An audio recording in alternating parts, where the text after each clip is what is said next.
하나님께서 구원받은 성도들에게 요구하시는 것은 경건한 삶입니다. 하나님은 이방인이지만 경건하여 온 집으로 더불어 하나님을 경외한 고넬료를 사랑하여 복을 주셨습니다. 바울은 성도들에게 경건에 이르도록 연단하라고 요청했습니다. 경건에 이르도록 내 자신을 연단하라. 육체의 연단은 약간의 유익이 있으나 경건은 범사의 유익하니 금생과 내생에 약속이 있느니라. 베드로도 하나님의 신성한 성품에 참여하는 자가 되려면 경건하라고 성도들에게 요청했습니다. 그런데 대다수의 성도들이 성경에서 요구하는 경건의 수준에 미치지 못하는 삶을 살고 있습니다. 그 이유는 무엇일까요? 경건에 대한 소원과 열망이 없기 때문입니다. 경건은 오늘날 성도들에게 잊혀진 주제인 것 같습니다. 21세기 시대정신에 비해 경건은 너무나도 보수적이고 시대착오적이라는 부정적 인상을 주고 있습니다. 이런 분위기 속에서 경건을 추구하면 옛날 의롭고 경건한 척했던 바리새인과 같은 사람으로 간주됩니다.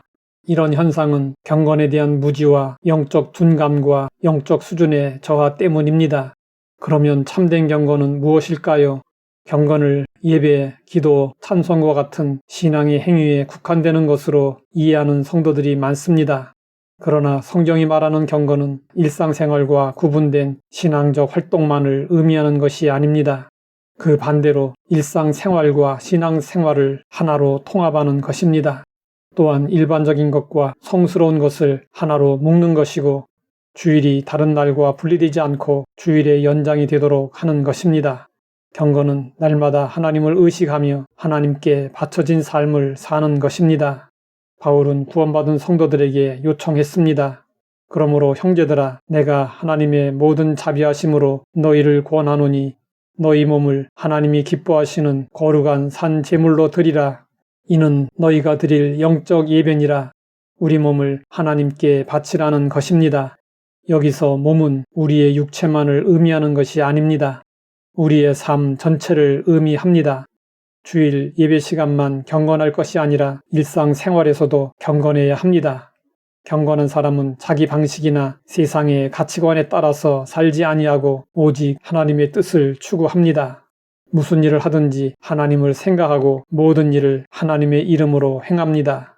그래서 자신의 일상적인 모든 삶이 경건하도록 만듭니다. 하나님 앞에서 가장 경건한 삶은 세속에 물들지 아니하고 오직 하나님의 말씀을 따라 살아가는 가장 구체적이고 실제적인 삶입니다. 우리가 경건에 대한 삶을 추구해도 그 열망이 결코 오래가지 못합니다. 그러면 어떻게 해야 할까요? 흔히 중세시대를 가리켜 영적인 암흑기라고 부릅니다. 하지만 그때도 하나님께 헌신하여 경건하게 살았던 남은 자들이 있었습니다. 이들로 인해 신앙의 불이 꺼지지 않고 계속 유지될 수 있었습니다. 우리는 특별히 수도사들에게서 경건하게 사는 지혜를 배울 필요가 있습니다.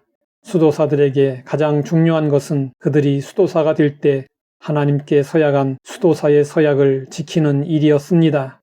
그 서약은 가난, 순결, 순종이었습니다. 이것은 수도사가 되기 위한 기본 약속이었습니다. 수도사들은 이 서원을 통해 자신을 하나님께 번제물로 드렸습니다. 그런데 이 서원은 시간이 지나면서 잊혀지고 파기될 수 있었습니다. 그래서 그들은 매일 아침마다 이 서원을 반복하며 다짐했습니다. 평생 가난하게 사는 것이 아니라 오늘 하루 가난하게 살겠다고 다짐했습니다. 평생 순결을 지키며 사는 것이 아니라 오늘 하루 순결을 지키며 살겠다고 다짐했습니다. 평생 순종하며 사는 것이 아니라 오늘 하루 순종하며 살겠다고 다짐했습니다. 이런 매일 아침에 다짐이 계속되면 평생 헌신할 수 있게 됩니다. 주일에 교회에서 경건하면 뭐라고 할 사람이 아무도 없습니다. 그러나 일상생활 속에서 경건하면 그렇지 않은 사람들 속에서 그 모습이 드러나게 됩니다. 바울은 말세 성도들에게 요청했습니다.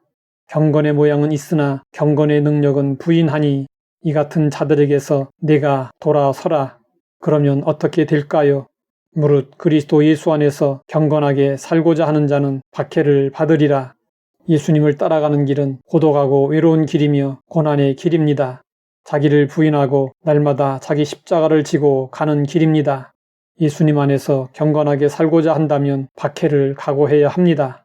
경건 때문에 누군가에게 박해를 받는다면 크게 기뻐해야 할 일입니다. 그 이유는 하나님의 말씀이 나의 삶에서도 이루어졌기 때문이고 하나님에게 인정받는 경건한 성도가 되었다는 뜻이기 때문입니다. 경건 생활의 첩경은 세상을 사랑하지 않는 것입니다. 우리는 경건함으로 하나님에게 인정받는 성도가 되어야 합니다. 하나님 아버지, 하나님 앞에서 인정받는 경건에 대해 알게 하시니 감사합니다. 세속에 물들지 않게 하시고 날마다 경건한 삶을 살게 하옵소서. 예수님의 이름으로 기도드립니다.